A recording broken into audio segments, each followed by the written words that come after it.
Okay, I think I'm live and I'm recording on a program entitled Zoom, and I've never used it before, so there may be some glitches. I've tried this a couple times now, and either my audio has turned off or my video has turned off. So I'm hoping that both are working right now, and that this is gonna be the one that goes through. So right now, I'd love to start off with my initial plan was to redevelop my school website in a way that was compliant with the ADA expectations, as the district had asked us to do. I had done so when logging into the Blackboard program. I'd kind of taken off on my own. We'd been given some packets of information about ADA expectations. Most of it was definitely written by attorneys, probably for attorneys, for lawsuits and lawsuit purposes, and it was complicated and hard to understand, to be quite honest. So I'd started working through the website to the best of my knowledge and rebuilding my website using this site and channel. And only about 2 weeks ago did the school actually add this site and channel, so I hadn't noticed that that was available. This is the new manner in which we're supposed to be building our websites, and I built everything over here. So I've copied most of the stuff that I've discovered since that is accessible and that I could be using to this new platform. And I'll kind of show you where I'm at with that today. So on my homepage, we've been asked to keep it pretty basic. I was hoping to put all of my assignments, put all of my classwork expectations, all of that on here, and they've asked us really to just have some of the basic information, and we can continue to use other sites or learn how to use other sites for the more day-to-day nitty-gritty stuff, because this platform isn't built in a way that's really as accessible for assignments and doing assignments as some of the other programs are. So after getting the basics of this rebuilt and put together, I've then started learning how to make other documents and videos accessible and all this other forms of media that I could share with my students in order to hopefully in the future maybe use a Google website, possibly go back to Schoology, things that I'd let go in the past because there was just so much confusion out there of what we should be doing, where we should be doing it, so we don't get basically pulled into a lawsuit. So now I have my basic homepage. It's got my basic information here, email for contact, my schedule for students to determine when I'm available and when I'm not. And then the classes, as you can see here, it's a pretty basic class site. I used to have photos of all of the books that we were reading and a lot more homework assignments and documents on here, and it was made pretty clear to me that I had been doing a lot of it wrong. So the first thing I learned actually was that images I was using through Google Images, I needed to be getting copyright free versions, and I wasn't doing so because I wasn't profiting from them. So I thought this wouldn't be a problem, and I was copying and pasting images, just like the students do, and I'm not supposed to do that. And I, when being told, was like, well, of course, but I hadn't been thinking about it. I'd been uploading photos, images from Pinterest, whatever I wanted, into the websites without actually having permissions to do so. So for example, here you see what looks like a needlepoint cover of the To Kill a Mockingbird book we read in English 3, and that's because I could not find a version other than this needlepoint version that I was allowed to use for images. And I have very few images on here now. So anyway, basic page for this particular course, for example. I have the overview of what a day looks like in here, some of the standard texts that we read, texts that we may read if we have additional time to do so, our themes for the year, as well as this giant semester project. I felt it was still important to have this giant project that's coming up for the students available to them here, easy to access and reprint if they needed it. I have it in both an accessible Word document that I've adjusted headings on and fixed in that aspect that I'll go into further in a moment, but I've also put on a link that allows students to open it in Google Chrome. And then if they don't have a Word program or Word suite, like I don't at home, I have a Chromebook, they can also open the document in Google Docs. So I have expectations and syllabus and just the basic information on here with big upcoming projects and assignments. This is actually due next week.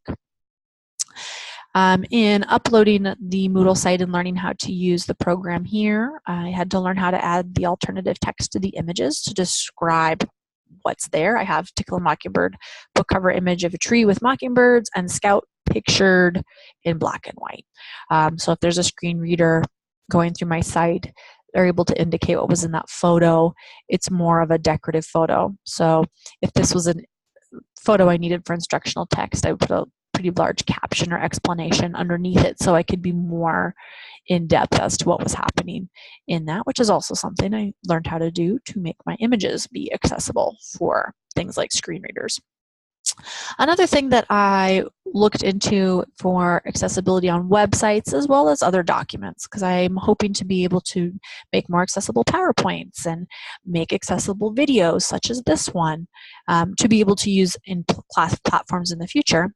I looked into how to make the websites and documents have an acceptable level of contrast for visibility, because that was something that my eye, I can see, I can read it, I can see it, but it's something I try to teach to students too in their presentations and projects to the class, that they need to have higher contrast so it's easy to read in the back of the room and they feel that they've done so, and then half of the class is unable to read it because they've put yellow on top of orange or something like that. So I looked into, for example, maybe different programs and websites that we could use as a guideline to help create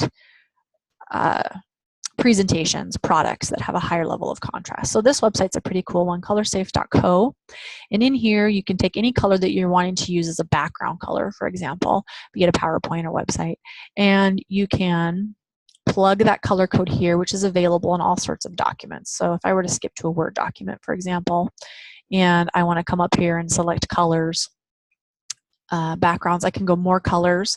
And when I'm in here and I select my color and I pick it, or I want to customize it, you can get your color codes in here. And so you can put that information over in here. For example, I'm just going to make up that orange and yellow example. So I really want an orange background for some reason. I'm planning to use an Arial font and a font size of 24. So I can put in some information of what I'm planning to use. And then what I'm looking for on the next page is to try to get a ratio of 4.5 or higher for contrast. And then every different combination I create, it'll show me the different contrast ratio. So I can decide if I like that and if that would be accessible. So if I have an orange background, whoop, not sure what I just did there. Okay, so if I have an orange background, then I have different options for text that I could put on top with recommendations that might fit with this orange background. So the gray would look as so. It shows you examples at the top, and then it gives you the code, so you could copy and paste it back into your other programs and get that exact shade that you wanted. And then over here on the right here, you have the ratio.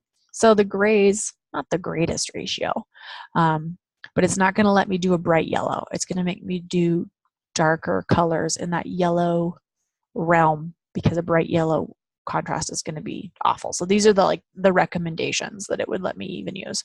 If I were to go down here to black, for example, I get a 10.5 contrast ratio, which is great. I'll just go with that one. Looks good. Here's my color code. I can post it back in to my PowerPoint or my document and make sure that even when I'm using color, I'm using appropriate contrast for visibility. So moving along into another thing I had to learn about accessibility of documents really was how to do an accessibility check and how to do the headings on the documents.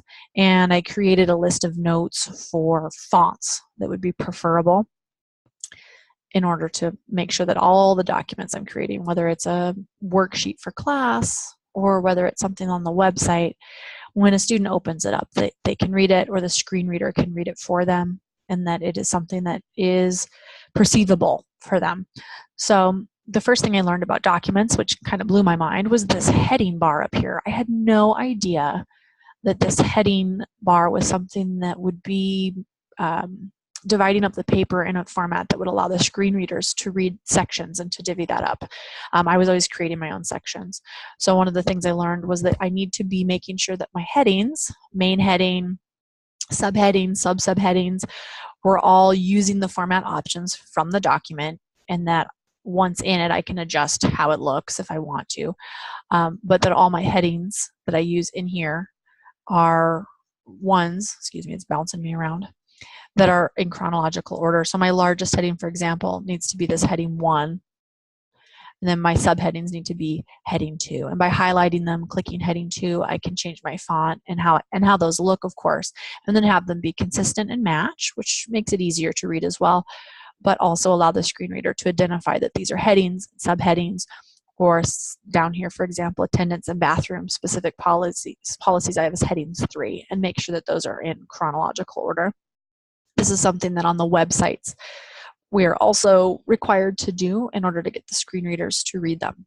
Things I was not doing at all before, and I didn't understand those heading features before at all. Also, sans serif is one of these fonts that was recommended as being easier to read. There's an additional font that I discovered in my research through accessibility fonts that is specifically made for those with dyslexia. It weights the letters, slants them different, makes the openings bigger. It allows the tails on them to be a little bit longer to make it easier to read them. A lot of really neat things. I can't download it yet. I need the help desk actually to allow me to download that font. We don't have the option on our computers here to just download whatever we want at this time, but hopefully in the future I can download the dyslexia font because I have a few students. I think that would really help, and it looks like a nice font, but it really makes those twin letters like D's, P's, Q's. It does more to differentiate them so they're not as easily confused.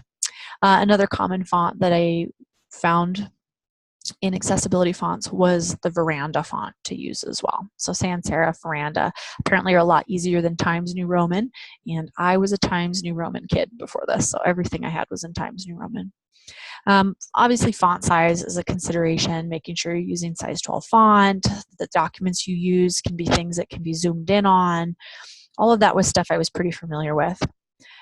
White space was something I was not familiar with on websites. I didn't realize, like in Moodle, if I hit the space bar 1,000 times and tried to put that in my document, that a screen reader would read that as end of document and not scroll down further for the person to read. So in a Word document, it's not as big of a deal, but in the website it is.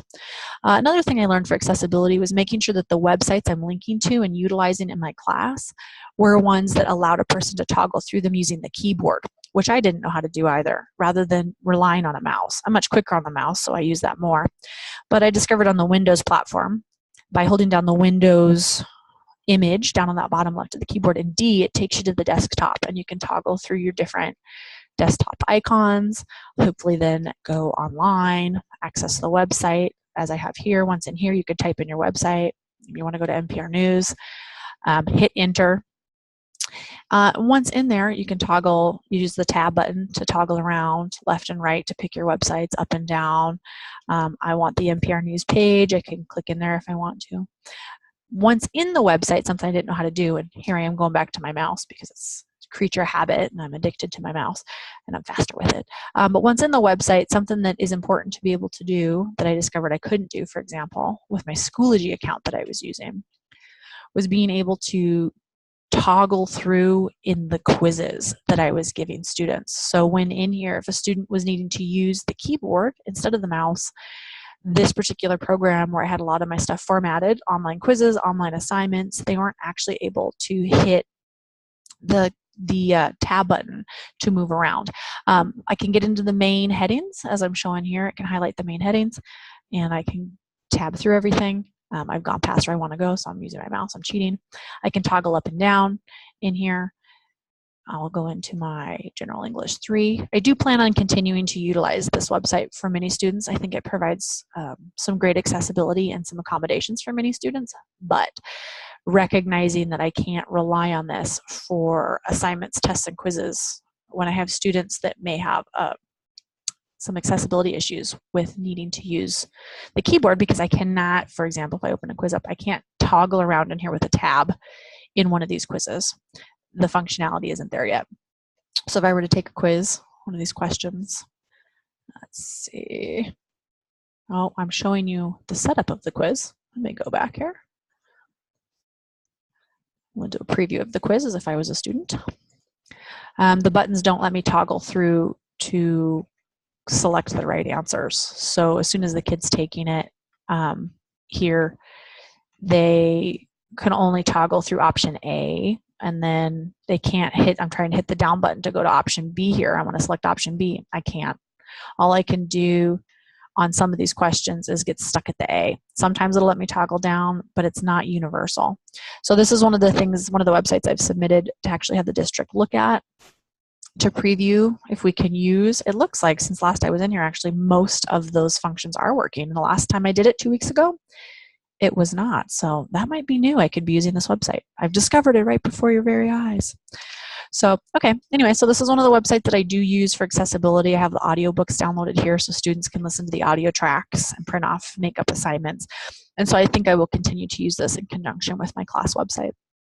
But beyond that, beyond white space, color contrast, toggling through websites, labeling pictures if it's a functional versus a decorative image, making sure I have subheadings. I also spent quite a bit of time trying to learn guidelines for videos as far as the transcripts and how to do the closed captioning. So before I let you go here, I experimented with closed captioning and did my best to try to close caption a video that I'd created years ago. You can only close caption your own videos.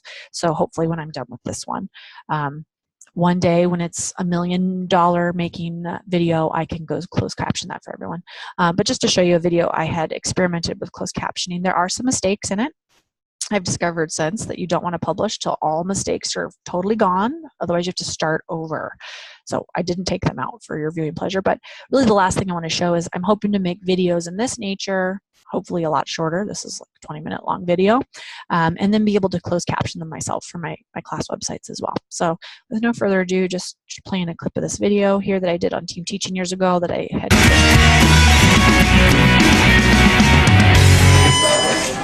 Audio is playing on. So get in your seat and be ready to go.